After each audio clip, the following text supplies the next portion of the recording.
திருமாவளவன் அவர்களை வந்து நேற்று வந்து ஆதவர்ஜுனா போய் மீட் பண்ணிட்டு வந்திருந்தாங்க. ஏற்கனவே வந்து அவரை வந்து கட்சியிலேருந்து சஸ்பெண்ட் செய்யப்பட்டதாக இருக்கட்டும், அதுக்கப்புறம் அவரே நான் முழுமையாக விலகிக்கிறேன் அப்படிங்கிறதா இருக்கட்டும், இது எல்லாமே ட்ராமா. ஆதவர்ஜுனாவை தாவேக்காவுக்கு அனுப்பிச்சிருக்கிறதே திருமாவளவன் தான். நீ முன்னாலே போ, நான் பின்னாலே வர்றேன். பிரதான ஓட்டு டிஎம்கேவுக்கு தானே இருக்கு. ஏங்க பிரதான ஓட்டுன்னா தனியாக நில்லுங்களேன். ஏன் தனியாக நிற்க மாட்டேன்றீங்க? திமுக எந்த காலத்தில் தனியாக நின்று இருக்கு கொஞ்சம் சொல்லுங்க. அதனால கூட்டணி வச்சா உடனே ஜெயிச்சிரும்னு சொல்ல, கூட்டணி வச்சும் தோத்து இருக்குது திமுக. திருமாவளவன் அவரை வரவேற்று பொன்னாடை போத்தி சந்தோஷமா இருக்காரு. ஆனால் வன்னி அரசு என்ன சொல்றாரு தெரியுங்களா?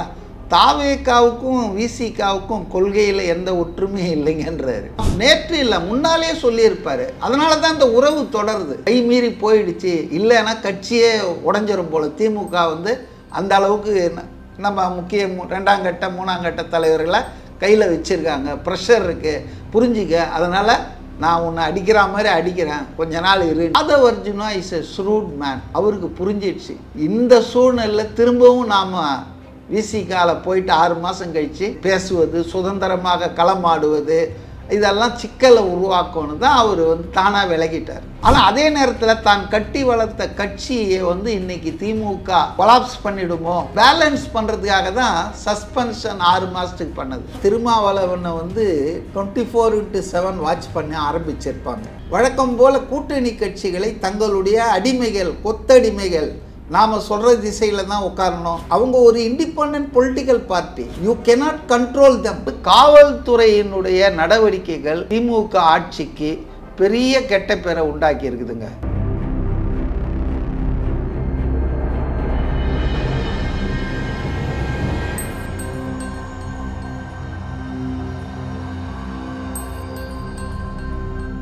ரியலோ நேயர்களுக்கு வணக்கம். இன்று நம்மளுடைய நேர்காணலுக்கு அரசியல் விமர்சகர் திரு மதிவாணன் அவர்கள் நினைச்சிருக்காங்க. சார் வணக்கம். சார் வணக்கம். எப்படி இருக்கீங்க? நல்லா இருக்கேன். இப்போது டிஎம்கே எந்த நிலைமையில் இருக்காங்க அப்படிங்கிறத நீங்கள் பார்க்குறீங்க. இந்த பக்கம் வந்து ஆதவர்ஜுனா விஜய் அவர்களுடைய கட்சியில் போய் ஜாயின் பண்ணிட்டாங்க.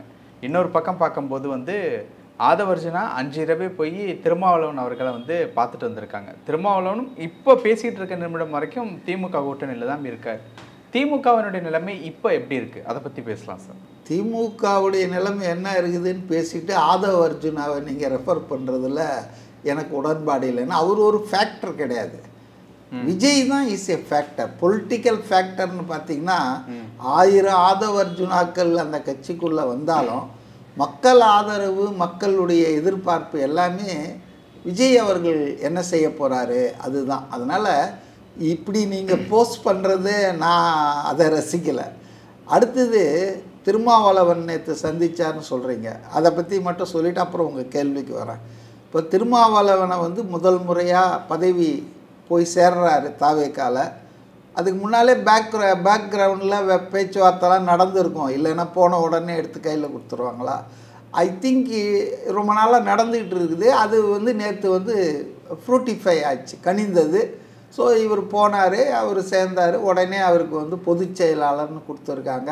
அந்த பதவி ஏற்றுக்கின உடனே அவர் வந்து அவருடைய அரசியல் ஆசான்னு சொல்கிறாரு. இவர் விஜய் வந்து தலைவர், கட்சியின் தலைவர்.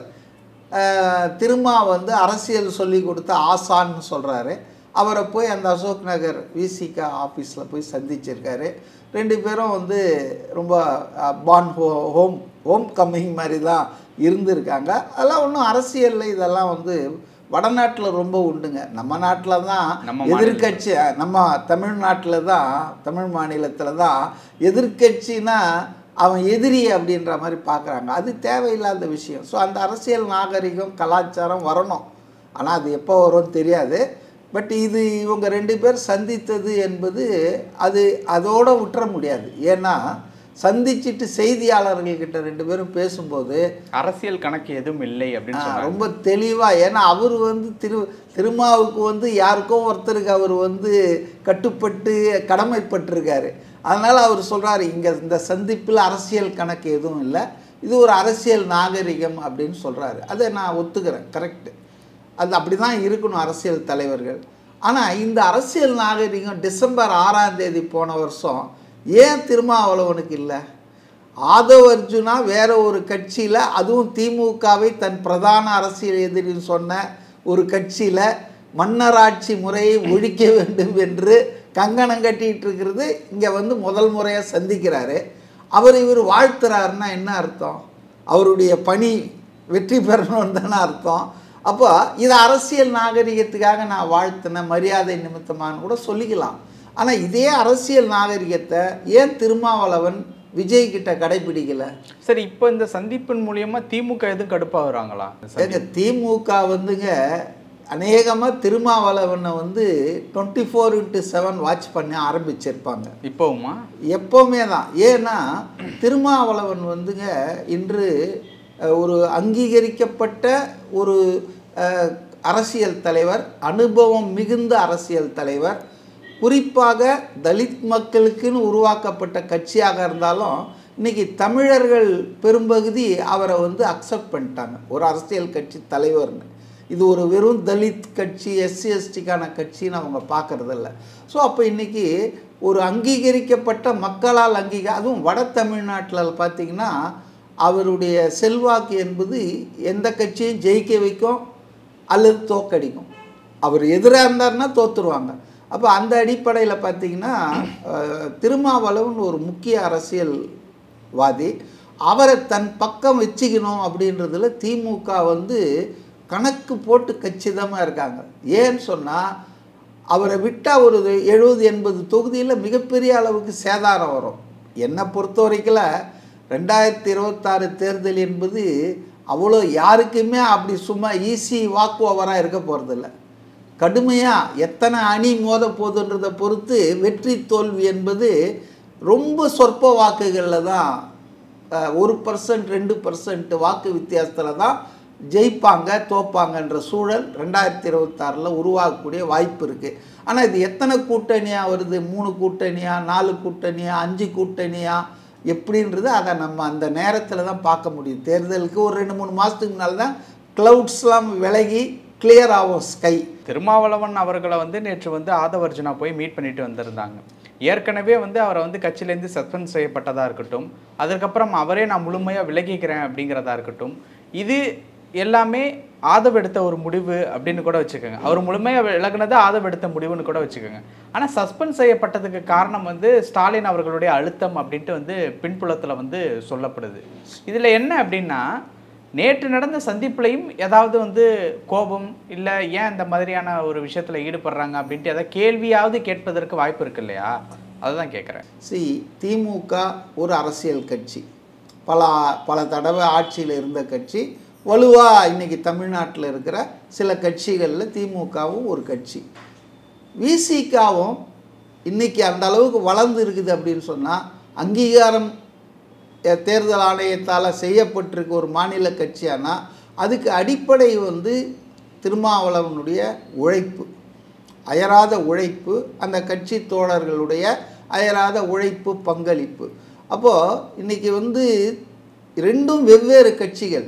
தொகுதி உடன்பாடு அடிப்படையில், குறிப்பாக பாஜக எதிர்ப்பு என்ற கொள்கையின் அடிப்படையில் தான் திமுகவோட விசிக இருக்கிறதா நான் புரிஞ்சுக்கிறேன். ஆனால் திமுக என்ன நினைக்குதுன்னா, வழக்கம் போல் கூட்டணி கட்சிகளை தங்களுடைய அடிமைகள், கொத்தடிமைகள், நாம் சொல்கிற திசையில் தான் உட்காரணும். அவங்க ஒரு independent political party, you cannot control தம்.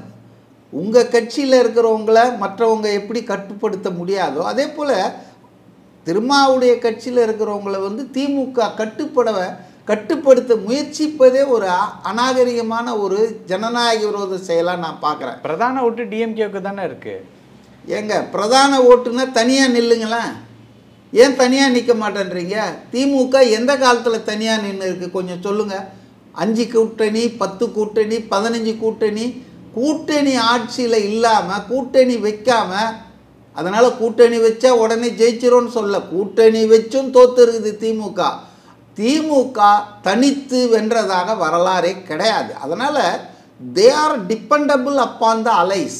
அது காங்கிரஸாக இருக்கலாம், விசிகாவாக இருக்கலாம், இடதுசாரிகளாக இருக்கலாம். அவங்க வாக்குகள் வந்து சொற்பமான வாக்குகளாக இருக்கலாம். ஆனால் அந்த சொற்பமான வாக்குகள் அந்த பர்டிகுலர் செக்மெண்ட் இவங்களை ஆதரிக்கலைன்னா இவங்க கதை. இப்போ நான் என்ன கேட்குறேன்னா, பாஸ் மார்க்கு 40ன்றான், 38 வாங்கினா பாஸா? இன்னும் 1.5 மார்க்கு தான் கம்மியாக இருக்கு. Nothing doing. ஒரு ஓட்டில் கூட தோத்தது தான்.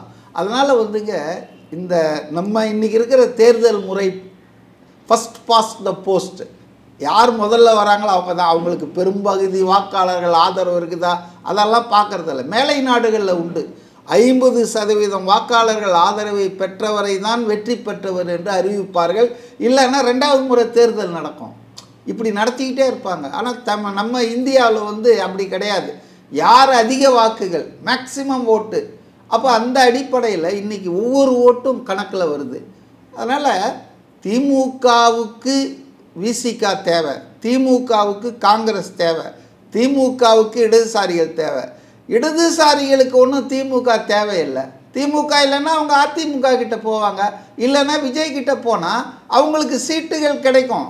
அதில் ஒன்றும் பிரச்சனை இல்லை. ஆனால் திமுகவுக்கு ஆட்சி கிடைக்காது. புரியுதுங்களா? ஆட்சியை கைப்பற்ற வேண்டும், ஆளுங்கட்சியாக மாறணுன்றவங்களுக்கு தான் இன்றைக்கி இவங்க எல்லாரையும் அரவணைக்க வேண்டிய தேவை இருக்குது. ஆனால் நடைமுறையில் திமுக என்ன பண்ணுது பாருங்கள். நடைமுறையில் வந்து நாங்கள் போட்ட பிச்சைன்னுது தேர்தலுக்கு அப்புறம். இது ஒரு தொகுதி உடன்பாடு. இதை புரிஞ்சிக்கணும் திமுக தலைமை. அதாவது திமுக காரங்க விசிகாவுக்கு ஒரு தொகுதியில் அவங்க ஓட்டை டிரான்ஸ்ஃபர் பண்ணுறாங்க. விசிக அது கண்டெஸ்ட் பண்ணாத எல்லா தொகுதியிலையும் தமிழ்நாடு பூரா 1000மோ 10,000மோ 20,000மோ திமுகவுக்கு டிரான்ஸ்ஃபர் பண்ணுது. இந்த 1000 10,000 இல்லாமல் தோத்துரும் திமுக. புரியுதுங்களா? அந்த இடத்த நிர்வகிக்கக்கூடிய இடத்துல தான் இப்போ திரும்ப இருக்கு. ஆமாம், திருமாவளவன் காங்கிரஸ் இடதுசாரிகள் இன்னைக்கு அவங்க வெளியே போனாங்கன்னா திமுக கூட்டணியை விட்டு என்ன காரணத்தை போவாங்களா போக மாட்டாங்களா அதெல்லாம் நான் ஆர்வம் சொல்ல விரும்பலை.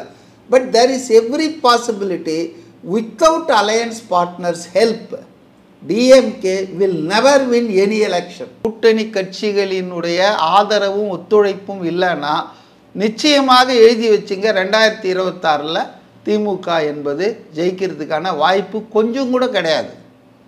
கூட்டணி இருந்தாலும் வாய்ப்பு இல்லை என்றது தான் என்னை போன்றவர்களுடைய கருத்து. ஏன்னா அந்த அளவுக்கு அவங்க செல்வாக்கு, குடும்ப அரசியல், ஊழல், அந்த வாக்குறுதிகளை நிறைவேற்றாமல் ஏமாற்றியது, மக்களை வஞ்சித்தது, அப்புறம் விலைவாசி உயர்வு, வேலையில்லா திண்டாட்டம், இப்படி ஏகப்பட்ட பிரச்சனைகள் இருக்குது.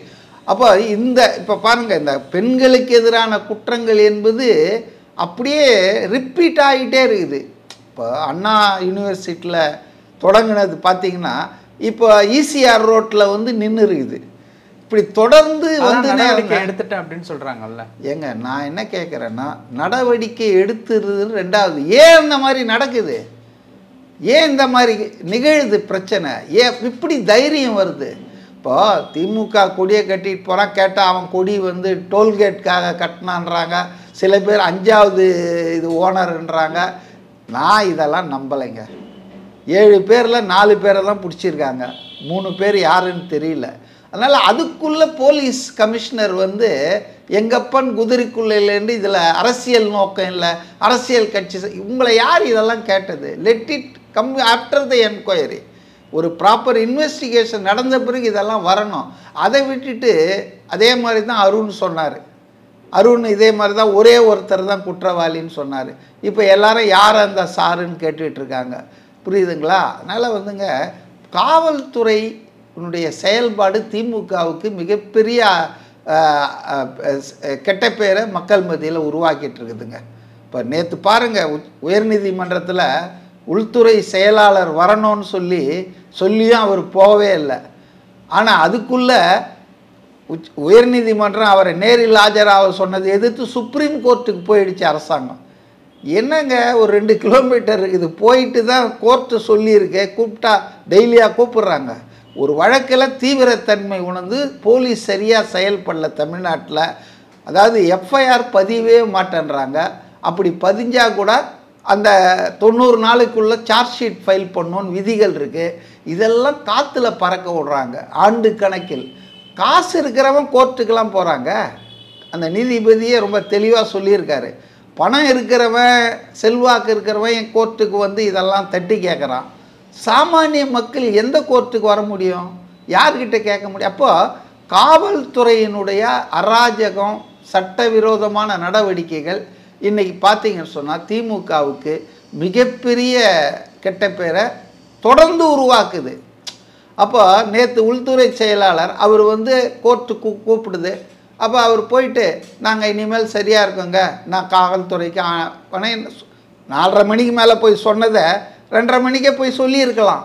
அதுக்குள்ளே சுப்ரீம் கோர்ட்டில் அதுக்கு தடை கேட்டு வழக்கு போடுறாங்க. இது என்ன, எது கேட்டாலும் சுப்ரீம் கோர்ட்டுக்கு போகிறாங்க. இப்போ கமிஷனர் அருண் அவர் மேலே ஒரு ஸ்ட்ரிக்சர்ஸ் ஹைகோர்ட் பாஸ் பண்ணுது. என்னன்னு விசாரணை நடந்துட்டு இருக்கும்போது ஒரு தலைமையில் இருக்கிற கமிஷனர் மாதிரி ஒரு அதிகாரி விசாரிச்சிட்டு இருக்கிறவன் ஏஎஸ்பி டிஎஸ்பி லெவல் ஆஃபீஸர், நீங்கள் போய் உட்காந்துட்டு இந்த விசாரணையின் திசையை மாற்றுற மாதிரி ப்ரெஸ் கான்ஃபரன்ஸ் கொடுக்கறது இதெல்லாம் தப்புன்னு சொல்லி அவங்க சொன்னாங்க. அப்போ அதை மாற்றுறதுக்காக சுப்ரீம் கோர்ட்டுக்கு போகிறாங்க. ஸ்டே தான் வாங்கியிருக்காங்க, இன்னும் மாற்றலை, ஸ்டே கொடுத்துருக்குது. புரியுதுங்களா? அவர் மேலே நடவடிக்கை எடுக்கணும்னு உயர்நீதிமன்றம் கொடுத்த ஆணைக்கு. அதனால் வந்து காவல்துறையினுடைய நடவடிக்கைகள் திமுக ஆட்சிக்கு பெரிய கெட்ட பேரை உண்டாக்கி இருக்குதுங்க. சார், இந்த சந்திப்பு இருக்குல்ல சார், ஆதவுக்கும் திருமாவுக்கும் உண்டான ஒரு சந்திப்பு, அதாவது அதிருப்தியை ஏற்படுத்துவதற்கு வாய்ப்பு இருக்கா சார் திமுக சைடில்? அதாவது நீங்கள் இப்படி கேட்குறீங்க, சில பேர் என்ன சொல்கிறாங்கன்னா எது உண்மைன்னு நம்மளால் நம்ப முடியல, இது எல்லாமே ட்ராமா, ஆதவ் அர்ஜுனாவை தாவேக்காவுக்கு அனுப்பிச்சிருக்கிறதே திருமாவளவன் தான், நீ முன்னாலே போ நான் பின்னாலே வர்றன்ற மாதிரி அப்படின்னு சொல்கிறாங்க. அப்போ இதெல்லாம் வந்துங்க மர்மமாக இருக்குது. அதாவது சாதாரணமாக ஒரு கட்சியிலேருந்து ஒருத்தர் விலகிட்டவர், ஒழுங்கு நடவடிக்கை எடுத்தவர் வேறு ஒரு கட்சியில் சேர்ந்த பிறகு என்னதான் அரசியல் சொல்லி கொடுத்துவராக இருந்தாலும் அங்கே வந்து அவங்க 2 பேரும் சந்தோஷமாக இருக்க மாட்டாங்க இல்லையா? நீங்கள் நேற்று பார்த்தீங்கன்னு சொன்னால் பல தொலைக்காட்சிகளில் ஒவ்வொருத்தர் ரியாக்ஷனை கேட்டு போட்டுட்டு இருந்தாங்க. வன்னி அரசுன்னு துணை பொதுச் செயலாளர் இருக்கார் விசிகால, இப்போது தொல் திருமாவளவன் அவரை வரவேற்று பொன்னாடை போற்றி சந்தோஷமாக இருக்கார். ஆனால் வன்னி அரசு என்ன சொல்கிறார் தெரியுங்களா? தாவேக்காவுக்கும் விசிகாவுக்கும் கொள்கையில் எந்த ஒற்றுமையும் இல்லைங்கன்றார். கொள்கையில் இவர் சொல்கிறார் நாங்கள் ஒரே நேர்கோட்டில் பயணிக்கிறோம்ன்றார். யார்? ஆதவ் அர்ஜுனா இந்த பிரசன்ஸ் ஆஃப் திருமாவளவன். வன்னி அரசு தொலைக்காட்சியில் தொலைபேசி மூலம் பேசுகிற கமெண்ட்டில் என்ன சொல்கிறாருன்னா, எங்கள் அரசியல் வேறு தாவேக்க அரசியல் வேறங்க அப்படின்ட்டு அதுக்கு ஒரு உதாரணம் சொல்கிறாரு. பெரியாரை வந்து கொள்கை தலைவரை அறிவிச்சிருக்காங்க தாவேக்கால, இந்த அடி அடிக்கிறாரு சீமான் பொதுவெளியில், இது வரைக்கும் அவர் வாயே திறக்கலையே அப்படின்ற மாதிரி நாங்கள் வந்து விடுதலை சிறுத்தைகள் பெரியாருக்காக நாங்கள் களமாடுறோம், அப்போ எங்கள் பாதை வேறு தாவேக்கா பாதை வேறுன்னு அவர் அப்போ அந்த கட்சியில் வந்து கன்ஃபியூஷன் இருக்குங்க. என்ன ஃப்ராங்காக கேட்டிங்கன்னா என்னுடைய ஒப்பீனியன் என்னன்னா, ஆதவ் அர்ஜுனா மீது நடவடிக்கை எடுக்க திருமாவளவன் நிர்பந்திக்கப்பட்டார். அதாவது from internal and external pressure. எக்ஸ்டர்னல்னால் டிஎம்கே மிக கடுமையாக நிர்பந்திச்சாங்க, இவர் பேச்சை எங்களால் தாங்கிக்க முடியாது, அவரை கட்சி விட்டு எடுங்க, பதவியில் தூக்குங்கன்னு சொல்லி. இன்டர்னல் என்னென்னா, ஆதவ் அர்ஜுனா வருகைக்கு முன்னால் இருந்து திருமாவளவனோடு இருந்த ஆட்கள் இருக்காங்கள்ல, எம்எல்ஏக்கள் எம்பிக்கள், இவங்க எல்லாரும் வன்னி அரசு உள்பட அவங்களுக்கு வந்து ஆதவ் அர்ஜுனாவுடைய அந்த ப்ராக்சிமிட்டி வித் திருமாவளவன் ஷார்ட் ஸ்பேனில் போய் அவர் திருமாவளவனுக்கு மிக க்ளோசஸ்ட்டு லீடர் ஆகிட்டார். அது அவங்களுக்கெல்லாம் கொஞ்சம் பொறாமை. ரெண்டாவது, இந்த லீடர்ஸ் எல்லாம் கல்டிவேட்டட் பை டிஎம்கே. இப்போ எம்எல்ஏ இருக்கிறவங்க எம்பியாக இருக்கிறவங்க இன்றைக்கி பொறுப்பில் இருக்கிற எல்லாருமே திமுக அரசுக்கு வந்து ஏதோ ஒரு வகையில் வந்து கடமைப்பட்டவர்களாகிட்டாங்க, நன்றி உணர்ச்சி உள்ளவர்களாக இருக்காங்க. அதனால் அவங்க திமுக எதிர்ப்பை ஆதவ் அர்ஜுனா பேசும்போது அதுக்கு அவங்களால ரசிக்க முடியல. ஸோ அவங்க கொடுத்த ப்ரெஷர் திருமாவளவன் இந்த இருதலி கொல்லி எறும்பாயிட்டார். இந்த பக்கம் ஆதவ் அர்ஜுனாவை கைவிட முடியல. ஏன்னா அவர் மனசில் இருக்கிறது தான் இவர் பேசுகிறாரு, அவர் ஒன்றும் தனியாக பேசலைங்க. திருமாவளவனுக்கு இருக்கிற மனசில் இருக்கிற விஷயங்களை தான் ஆதவ் அர்ஜுனா அரசியல் பங்கு, அதிகாரத்தில் பங்கெல்லாம் கேட்டதெல்லாம்.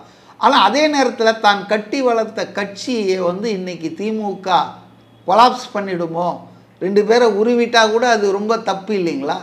ஆக அவர் வந்து பேலன்ஸ் பண்ணுறதுக்காக தான் சஸ்பென்ஷன் 6 மாதத்துக்கு பண்ணது. புரியுதுங்களா? அந்த நடவடிக்கையே முழு மனதோடு திருமாவளவன் எடுத்திருப்பார் அப்படின்னு நான் நினைக்கல. அப்படி எடுத்திருந்தா நேற்றைய சந்திப்பு இவ்வளோ ஃப்ரெண்ட்லியாக இருக்காது. புரியுதா உங்களுக்கு? அதை ஆதவ அர்ஜுனாவுக்கும் அவர் சொல்லியிருக்காரு, புரிஞ்சுக்கப்பா எனக்கு ரொம்ப நெருக்கடியாக இருக்குது, அதனால் நேற்று இல்லை முன்னாலே சொல்லியிருப்பார். அதனால தான் இந்த உறவு தொடருது. இப்போ நான் என்னை கை மீறி போயிடுச்சு, இல்லைன்னா கட்சியே உடஞ்சிரும் போல். திமுக வந்து அந்த அளவுக்கு நம்ம முக்கிய 2ஆம் கட்ட 3ஆம் கட்ட தலைவர்களை கையில் வச்சுருக்காங்க, ப்ரெஷர் இருக்குது, புரிஞ்சிக்க, அதனால் நான் உன்னை அடிக்கிற மாதிரி அடிக்கிறேன், கொஞ்ச நாள் இருன்ட்டு. ஆனால் Aadhav Arjuna is a shrewd man. அவருக்கு புரிஞ்சிடுச்சு இந்த சூழ்நிலையில் திரும்பவும் நாம் விசிகாவில் போயிட்டு 6 மாதம் கழித்து நம்ம வந்து பேசுவது, சுதந்திரமாக களமாடுவது, இதெல்லாம் சிக்கலை உருவாக்கணும் தான் அவர் வந்து தானாக விலகிட்டார். Okay, he was not expelled, அவர் ரிசைன் பண்ணிட்டார், அவ்வளோதான். நிறைய விஷயங்கள் சொல்லியிருக்கீங்க. நேரத்துக்கு ரொம்ப நன்றி.